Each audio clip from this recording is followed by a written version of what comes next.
ಮೈಸೂರಿನ ಪ್ರತಿಷ್ಠಿತ ಸಂತಸ ಐವಿಎಫ್ ಸಂಸ್ಥೆಗೆ 15 ವರ್ಷದ ಸಂಭ್ರಮ ಮಾಡಲಾಗಿದ್ದು 15 ವರ್ಷ ಪೂರೈಸಿದ ಹಿನ್ನೆಲೆ ಸಂತಸ ಐವಿಎಫ್ ಸಂಸ್ಥೆಯಿಂದ ಉಚಿತ ಶಿಬಿರ ಆಯೋಜನೆಯನ್ನ ಮಾಡಲಾಗಿದ್ದು ಮೈಸೂರಿನ ಲಕ್ಷ್ಮೀಪುರಂನಲ್ಲಿರುವ ಸಂತಸ ಸಂಸ್ಥೆಯಲ್ಲಿ ಆಯೋಜನೆಯನ್ನ ಮಾಡಲಾಗಿದೆ. ಮಕ್ಕಳಿಲ್ಲದ ದಂಪತಿಗೆ ಉಚಿತ ತಪಾಸಣೆ ಸಲಹೆ ಐವಿಎಫ್ ಶಿಬಿರ 2008ರಲ್ಲಿ ಹಾಸನದಲ್ಲಿ ಮೊಟ್ಟ ಮೊದಲ ಏಕೈಕ ಐವಿಎಫ್ ಕೇಂದ್ರ ಸ್ಥಾಪನೆಯಾಗಿತ್ತು.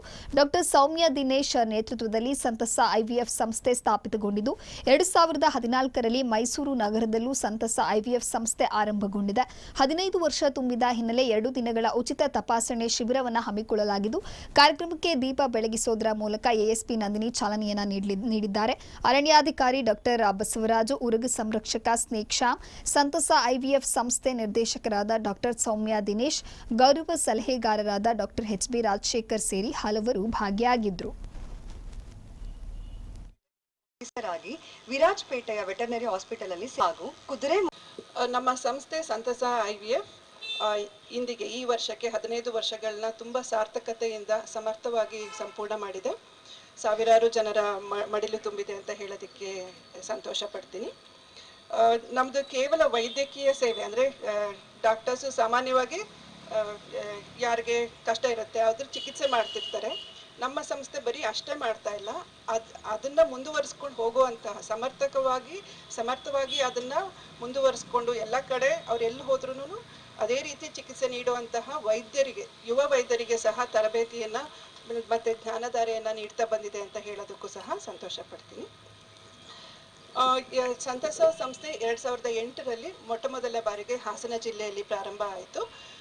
ಆವಾಗ ಎಲ್ಲ ದಂಪತಿಗಳು ಆ ಜಿಲ್ಲೆಯಲ್ಲಿ ಆಲ್ಮೋಸ್ಟ್ ಇವಾಗ ಮಕ್ಕಳಾಗಿ 5-6 ವರ್ಷ ಆಗಿದೆ, ಅಲ್ಲಿ ಸಣ್ಣ ಪುಟ್ಟ ಟ್ರೀಟ್ಮೆಂಟ್ಸ್ಗೆ ಅದು ವರ್ಕ್ ಆಗ್ತಾ ಇಲ್ಲ, ಏನು ಫಲ ಸಿಗ್ತಾ ಇಲ್ಲ ಅಂತಂದರೆ ಮೈಸೂರು ಅಲ್ಲ, ಅವಾಗ ಮೈಸೂರಲ್ಲೂ ಅಷ್ಟೊಂದು ಇರಲಿಲ್ಲ. 15 ವರ್ಷದ ಹಿಂದೆ ಬೆಂಗಳೂರು, ಬಾಂಬೆ, ಚೆನ್ನೈ ಆ ಥರ ಹೋಗ್ಬೇಕಾಗ್ತಾ ಇತ್ತು.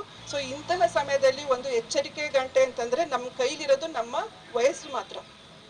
ಅಂದರೆ ನನಗೆ 28 ವರ್ಷದಲ್ಲಿ ನನಗೆ ಮಗು ಆಗೋಕ್ಕೆ ಏನು ಕೆಪಾಸಿಟಿ ಇರುತ್ತೆ ಅದು 30 ವರ್ಷದಲ್ಲಿ ಇರಲ್ಲ, 30 ವರ್ಷದಲ್ಲಿರೋದು 32ನೇ ವರ್ಷದಲ್ಲಿ ಇರಲ್ಲ, ಕಡಿಮೆ ಹಾಕೊಂಡು ಹೋಗ್ತಾ ಇರುತ್ತೆ. ಸೊ ಹಾಗಾಗಿ ದಯವಿಟ್ಟು ಸಮಯನ ವೇಸ್ಟ್ ಮಾಡ್ಕೋಬೇಡಿ.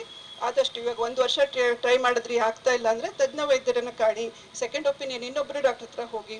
ದಯವಿಟ್ಟು ಸಮಯನ ವೇಸ್ಟ್ ಮಾಡದೆ ನಿಮ್ಮ ಮಡಿಲನ್ನು ಆದಷ್ಟು ಬೇಗ ತುಂಬಿಸ್ಕೊಳ್ಳಿ ಅಂತ ಹೇಳೋದಕ್ಕೆ ಇಷ್ಟಪಡ್ತೀನಿ. ನಿಜಕ್ಕೂ ಸೊಸೈಟಿಯಲ್ಲಿ ನಾವು ಹಲವಾರು ಸಮಸ್ಯೆಗಳನ್ನು ನೋಡ್ತಾ ಇದ್ದೀವಿ. ಅದು ನಮ್ಮ ಡಿಪಾರ್ಟ್ಮೆಂಟಲ್ಲಿ ಬಂದಾಗ ಕೆಲವಾರು ಸಮಸ್ಯೆಗಳು ಯಾವ ಮೂಲದಿಂದ ಬೇಕಾದರೂ ಬರ್ಬೋದು. ಅದರಲ್ಲೂ ನಾವು ನೋಡಿದಾಗ ಕೆಲವೊಂದು ಮಕ್ಕಳಾಗಿಲ್ಲ ಅನ್ನೋದಕ್ಕೆ ಸುಮಾರು ಸಮಸ್ಯೆಗಳು ಕೌಟುಂಬಿಕವಾಗಿ ಶುರುವಾಗಿರ್ತವೆ.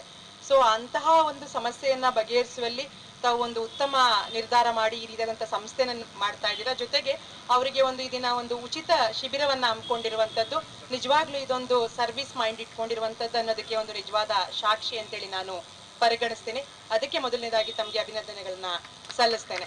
ನಾವು ಹಾಗೆ ಜಾನಪದ ಗೀತೆಯಲ್ಲಿ ಮಾತಾಡುವಾಗ ಹೇಳ್ತೇವೆ, ಕೂಸು ಇದ್ದ ಮನೆಗೆ ಬೀಸಣಿಗೆ ಯಾತಕ್ಕ, ಕೂಸು ಇದ್ದ ಮನೆಗೆ ಬೀಸಣಿಗೆ ಯಾತಕ್ಕ, ಕೂಸು ಕಂದಯ್ಯ ಒಳಗ ಆಡಿದರೆ, ಕೂಸು ಕಂದಯ್ಯ ಒಳಗೆ ಹೊರಗೆ ಹಾಡಿದರೆ ಬೀಸಣಿಗೆ ಗಾಳಿ ಸುಳಿದಾವ ಅಂತ ಹೇಳಿ ನಮ್ಮ ಒಂದು ಹಿರಿಯರು ಹೇಳುವಂತ ಮಾತು. ಅಂದ್ರೆ ಮಕ್ಕಳಿಗೆ ನಾವು ಎಷ್ಟು ಪ್ರಾಧಾನ್ಯತೆಯನ್ನ ಕೊಡ್ತೇವೆ, ಮಗು ಅನ್ನೋದು ಒಂದು ಕೌಟುಂಬಿಕ ಜೀವನದಲ್ಲಿ ಅತ್ಯಂತ ಪ್ರಮುಖವಾದಂಥ ಪಾತ್ರವನ್ನ ವಹಿಸುವಂಥದ್ದು. ಅದು ಎಲ್ಲರ ಮನದಲ್ಲಿ ನಗುವನ್ನ ತರುವಂಥದ್ದಾಗಿರ್ಬೋದು, ಅಥವಾ ಇಡೀ ಆ ಮನೆಯನ್ನ ಒಂದು ಖುಷಿಯಾಗಿ ಇಡಬೇಕು ಅಂತಂದ್ರೆ ಆ ಮನೆಯಲ್ಲಿ ಒಂದು ಮಗು ಇರಬೇಕು ಅನ್ನುವಂಥದ್ದು ನಮ್ಮ ಹಿರಿಯರ ಒಂದು ಬಂದಂಥದ್ದು.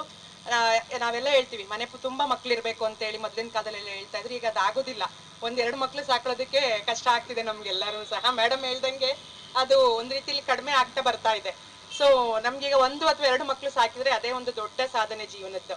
ಅಂಥದ್ರಲ್ಲಿ ಕೆಲವೊಂದು ಕೌಟುಂಬಿಕದಲ್ಲಿ ಕೆಲವು ಆರೋಗ್ಯ ಸಮಸ್ಯೆಯಿಂದ ಅಥವಾ ಇನ್ನಿತರ ಕಾರಣಗಳಿಂದ ಮಕ್ಕಳಾಗದೇ ಇರುವಂತಹ ಒಂದು ದಂಪತಿಗಳಿಗೆ ಏನು ಅವರು ಮೊದಲನೇದಾಗಿ ಸಮಾಲೋಚನೆಯನ್ನ ಪಡೆದುಕೊಡ್ಬೇಕು. ಯಾವುದೇ ಕಾರಣಕ್ಕೂ ಅವರು ಒಂದು ಚಿಂತನೆಗೆ ಅಥವಾ ಯೋಚನೆಗೆ ಒಳಗಾಗಬಾರ್ದು. ಎಲ್ಲರಿಗೂ ಪ್ರತಿ ಜೀವನದಲ್ಲಿ ಪ್ರತಿಯೊಬ್ಬರಿಗೂ ಒಂದೊಂದು ಸಮಸ್ಯೆ ಇರುತ್ತೆ. ಮಕ್ಕಳಿಲ್ಲ ಅಂತಂದ್ರೆ ಮಕ್ಕಳಿಲ್ಲ ಅಂತ ಸಮಸ್ಯೆ ಇರುತ್ತೆ, ಮಕ್ಕಳಾದ್ಮೇಲೆ ಬೇರೆದಾದ ಆರೋಗ್ಯ ಸಮಸ್ಯೆಗಳಿರುತ್ತೆ, ಶೈಕ್ಷಣಿಕವಾಗಿ ಸಮಸ್ಯೆಗಳಿರುತ್ತೆ. ಹಾಗಾಗಿ ತಾವು ಯಾರೂ ಸಹ ಇಂತಹ ಒಂದು ತಂತ್ರಜ್ಞಾನ ಇರುವಂತಹ ಉತ್ತಮ ಆಸ್ಪತ್ರೆಗಳು ಮತ್ತೆ ಅದಕ್ಕೆ ನಿಮ್ಮನ್ನ ಸಂತೈಸುವಂತ ಒಂದು ಕೇಂದ್ರ ಇರಬೇಕಾದ್ರೆ ತಾವು ಯಾರೂ ಸಹ ಯೋಚನೆ ಮಾಡುವಂತ ಅಗತ್ಯ ಇಲ್ಲ. ಈ ಒಂದು IVF ಸೆಂಟರ್ ಅಂದ್ರೆ ಸಂತಸ ನಿಜ.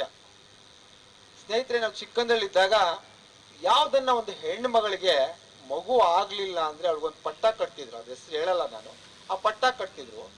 ಆ ಹೆಣ್ಮಗಳಿಗೆ ಅರ್ಶಿನ ಕುಂಕುಮಕ್ಕೆ ಕರಿತಿರ್ಲಿಲ್ಲ, ಮಗುನ್ ಮುಟ್ಟಕ್ಕೆ ಬಿಡ್ತಿರ್ಲಿಲ್ಲ, ತೊಟ್ಲು ಶಾಸ್ತ್ರಕ್ಕೆ ಕರಿತಿರ್ಲಿಲ್ಲ. ಆ ಹೆಣ್ಮಗಳು ಮನೆ ಮುಂದೆ ಪಾಸ್ ಆದ್ರೆ ಸಾಕು ಬಾಗ್ಲು ಹಾಕೊಂಡ್ಬಿಡೋರು. ಅಷ್ಟು ಹೀನಾಯ ಪರಿಸ್ಥಿತಿ ಇತ್ತು. ಜೊತೆಗೆ ಆ ಹೆಣ್ಮಗಳಲ್ಲಿ ಪ್ರಾಬ್ಲಮ್ ಇದೆಯೋ ಗಂಡಸಲ್ಲಿ ಪ್ರಾಬ್ಲಮ್ ಇದೆಯೋ ನೋಡ್ತಿರ್ಲಿಲ್ಲ. ಯಾವಾಗ್ಲೂ ಇವಳನ್ನೇ ಮೂದಲ್ಸೋದು, ನಿನ್ನಿಂದ ಮಗು ಆಗಿಲ್ಲ, ಇನ್ನು ನನ್ನ ಮಗನಿಗೆ ಇನ್ನೊಂದು ಮದುವೆ ಮಾಡ್ತೀನಿ, ಈ ತರ ಪರಿಸ್ಥಿತಿ ಇತ್ತು.